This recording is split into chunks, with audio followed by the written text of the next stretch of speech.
How's everybody doing today? It's Friday once again. Comes around every week at this time, and this week is no different. So, it's time for our shout-outs and groaners. Let's get our shout-outs done first, because they're the most important thing. The first one goes, I mentioned this fellow last week, but just sort of in passing at the end, but just want you to check out Jeep Things Outdoors. Johnny's a great guy, and does mostly things to do with the outdoors and Jeeps, but does other things as well. Yesterday he put out a video with a recipe for homemade baked macaroni and cheese, and it looked really good. I'm going to give it a try. So check out Jeep Things Outdoors. The next one is, this is a long title, but worth checking out, Amy, Mrs. Ray the Explorer. So it's Amy, Mrs. Ray the Explorer. You want to check her channel out. Goes with her husband Ray, and they do exploring of abandoned places and urbexes and that sort of thing. So very interesting to watch.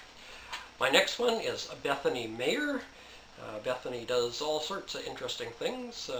So well worth taking your time to stop by her channel and see what she's up to these days. That's Bethany Meyer. Or she may pronounce it Meyer, I'm not sure. You'll have to check with her, but it's M-E-Y-E-R, kind of like. And then the fourth channel is Cup O Joe. So it's Cup, and the letter O with an apostrophe, and then Joe. So if you're not old enough to know what a cup of Joe is, it's a cup of coffee, but his channel is called Cup of Joe. Again, kind of a variety of different things. Sometimes on nature, sometimes on insects. Just, yeah, really good channel. Check out Cup of Joe. And the last one is more for the younger set, but I enjoy watching it because I'm young at heart. It's Drina Dayz, and it's D-R-I-N-A, space, and then D-A-Y-Z. Oh, excuse me. D-A-Y-Z. I'll put links to all of these in the description so you can check them out. So that's our shout-outs for this week.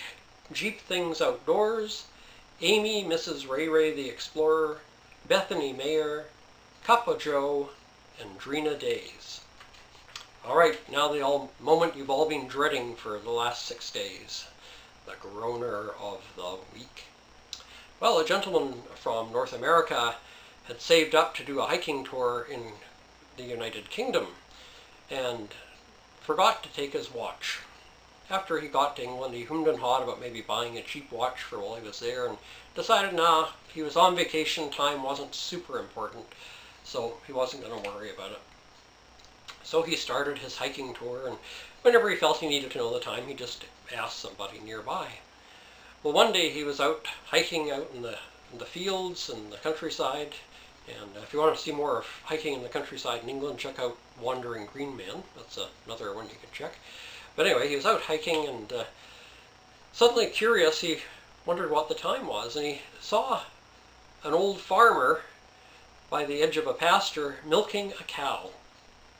So he walked over and he said, "Excuse me, sir, sorry to trouble you, I see you're busy, but could you tell me the time?"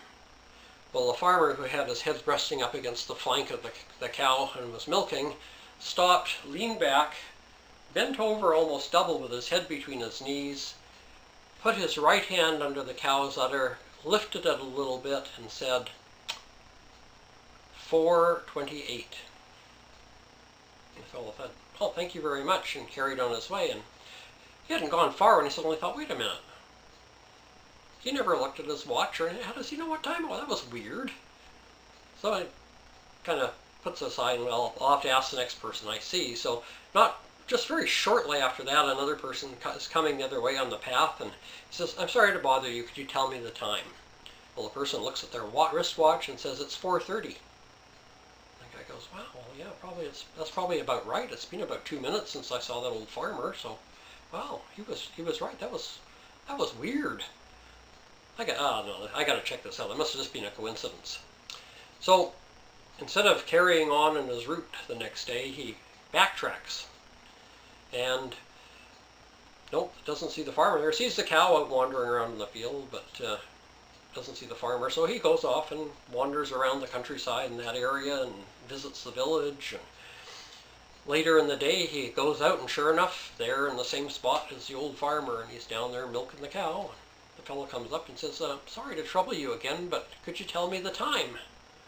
Well, the farmer sits up straight, bends over with his head between his knees, tilts his head to the side, puts his right hand under the cow's udder, lifts it a little bit, and says, 4:25. The young fellow goes, oh, 4:25.